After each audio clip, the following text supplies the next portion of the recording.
नमस्कार बच्चों, आप सभी का स्वागत है आपके अपने यूट्यूब चैनल होम साइंस में, जहाँ पे आज आप सभी देखने वाले हैं मैं थर्ड सेमेस्टर होम साइंस के क्लास पेपर फर्स्ट है। ठीक, क्लास 7 है। इससे पहले 6 क्लासें हो चुकी हैं जो रिसर्च मेथडोलॉजी के 6 प्रश्न हैं। ठीक है, बहुत इंपॉर्टेंट प्रश्न हैं सारे। जा करके जिन बच्चों ने नहीं देखा है जा करके देख लें, वेरी इंपॉर्टेंट प्रश्न होंगे सभी आपके पेपर के लिए। तो आगे बढ़ने से पहले आप सभी से रिक्वेस्ट रहती है कि पहली टाइम जुड़ रहे हैं तो चैनल को सब्सक्राइब करें, वीडियो को शेयर लाइक अवश्य क्या करें, क्योंकि आप एक्टिव रहेंगे चैनल पर तभी आपके पास मैसेज जाता है। ठीक है, नोटिफिकेशन पहुंचता है।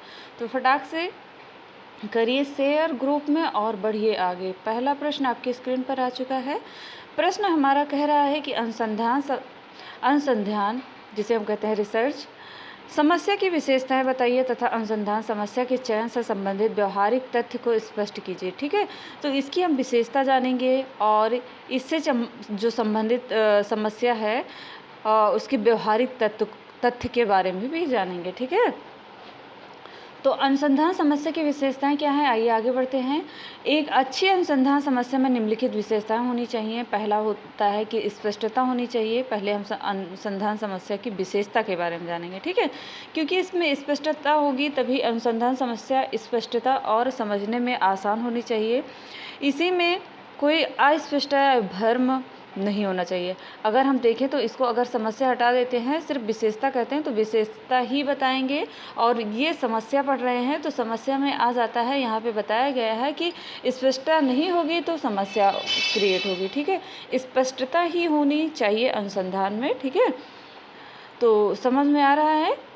नेक्स्ट आता है जांचनीयता। अनुसंधान समस्या का परीक्षण किया जा सकता है। इसका मतलब है कि इसे वैज्ञानिक तरीकों से अध्ययन किया जा सकता है। ठीक है, नेक्स्ट आता है प्रासंगिकता। अनुसंधान समस्या का समाज विज्ञान या किसी विशेष क्षेत्र के लिए महत्व होना चाहिए या किसी वास्तविक समस्या का समाधान करने में मदद करनी चाहिए। ठीक है, उसके बाद नेक्स्ट आता है संसाधन उपलब्धता। संसाधन उपलब्धता में अनुसंधान समस्या के लिए आवश्यक संसाधन जैसे समय, धन और उपकरण उपलब्ध होने चाहिए। ठीक है, नेक्स्ट आता है नवीनता। ठीक, संसाधन उपलब्धता बहुत इम्पॉर्टेंट होता है, क्योंकि हम कोई रिसर्च कर रहे हैं तो उसके लिए अगर हमारे पास संसाधन नहीं होगा, जैसे संसाधन में हमारे इंस्ट्रूमेंट हो गए या धन हो गया, समय हो गया।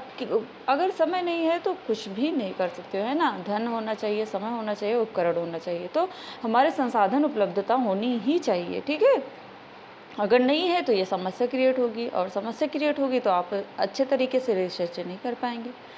नेक्स्ट आता है नवीनता। समस्या में कुछ नयापन होना चाहिए ताकि यह मौजूदा ज्ञान में योगदान कर सके, क्योंकि हमेशा कहते हैं ना परिवर्तन ही संसार का नियम है, तो नवीनता लानी ही चाहिए, है। नेक्स्ट आता है अनुसंधानकर्ता की रुचि। अनुसंधानकर्ता को समस्या में गहरी रुचि होनी चाहिए ताकि वह प्रेरणा के साथ काम कर सके। ठीक है, नेक्स्ट आता है अनुसंधान समस्या के चयन से संबंधित व्यवहारिक तथ्य। ठीक, अनुसंधान समस्या का चयन करते समय निम्नलिखित व्यवहारिक तथ्यों पर विचार करना चाहिए। पहला आता है अनुसंधानकर्ता की क्षमता और विशेषज्ञता। अनुसंधानकर्ता को उस क्षेत्र का ज्ञान और कौशल होना चाहिए जिसमें वह शोध कर रहा है। ठीक है, जिसमें वो रिसर्च कर रहा है उस क्षेत्र का ज्ञान होना आवश्यक होता है। ठीक है, स्किल होना चाहिए। ठीक, नेक्स्ट आता है समय सीमा। शोध कार्य को पूरा करने के लिए उपलब्ध समय को ध्यान में रखना महत्वपूर्ण है।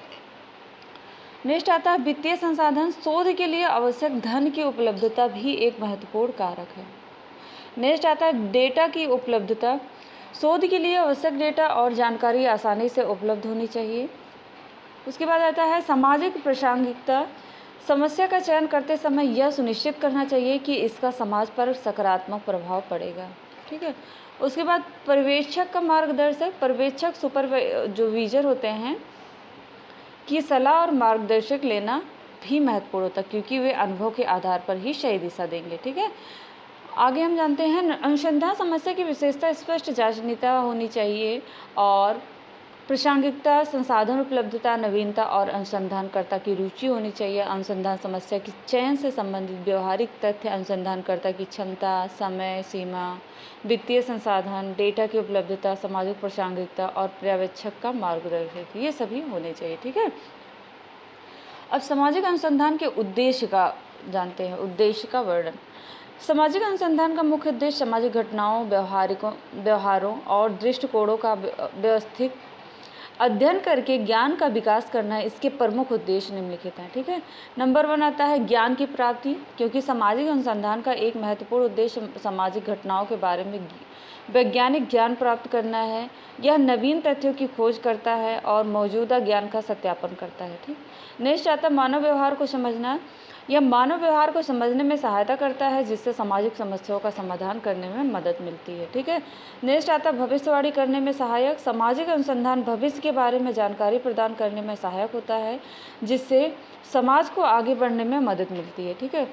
नेक्स्ट आता है समाज कल्याण और सुधार। इससे प्राप्त ज्ञान का उपयोग समाज सुधारकों और प्रशासकों द्वारा समाज कल्याण और सुधार के लिए किया जाता है, ठीक है। उसके बाद आता है सिद्धांतों का निर्माण। यह ज्ञान का उपयोग नए सिद्धांतों के निर्माण या व्यवहारिक अनुप्रयोगों के लिए किया जाता है, ठीक है, किया जा सकता है। अब आपका नेक्स्ट प्रश्न होगा जो बहुत इम्पॉर्टेंट है, उसको हम नेक्स्ट वीडियो में बनाएंगे, क्योंकि आप ज़्यादा लंबा वीडियो हो जाता है तो आप स्किप कर देते हो और वो आपके लिए इम्पॉर्टेंट होते हैं, ठीक है।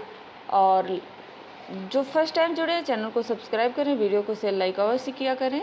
मिलते हैं नेक्स्ट वीडियो में नेक्स्ट टॉपिक के साथ। तब तक के लिए जय माता रानी।